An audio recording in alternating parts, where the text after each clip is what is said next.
right, Jim. Well, this is one that we talk about drought and the water shortages and guys having to maybe go to shorter season varieties to try to save an irrigation or two.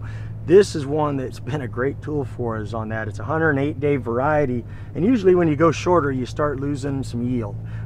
This one seems like, for being a shorter season one, it can compete yield-wise with some of those full season corns, and the guys are using less water.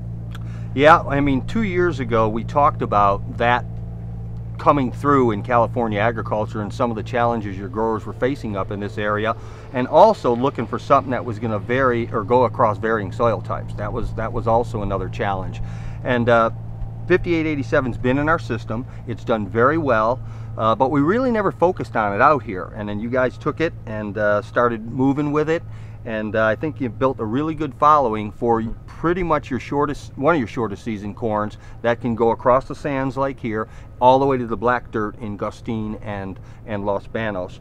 In some of the observations here and at some other locations, when we push the pops, we will start to shrink up some of that ear size, but when we keep those pops moderate, 32 to 34, boy, we get some really good girth, some heavy ears, 18 kernel rows around, and we get some pretty good plant height on here.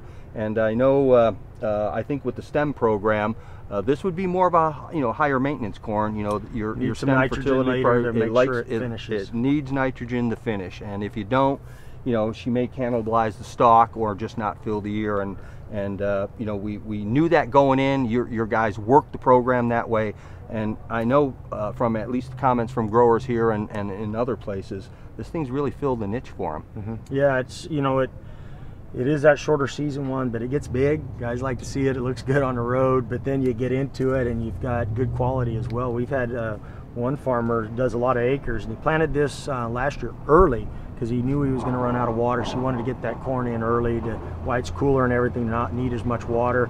It was his highest quality feed that he put up that year, so he's really happy with it and expanded it and grew more. So it's nice to have something that fills some of those niches, because again, not everything can work. The 118-day racehorse variety, we need some differences, different maturities, and things that work in special situations, and this has done it. Well, I mean, your sales force was listening to their growers who were telling them they needed something different, and we sorted through material. You guys put this out and test, and I know the results right from the start were quite good, and you were able to get some bigger growers to try it on a trial basis, and it's expanded to a good sales volume for you in this marketplace. Yeah, it has, and that's why we like the Croplan genetics, and hopefully you out there watching, take a look at what they have. Probably one of the most diverse lineups in the industry. They're pulling from different genetic sources, and then you tie in the breeding that they're doing on their own, crossing with some of these known genetic lines.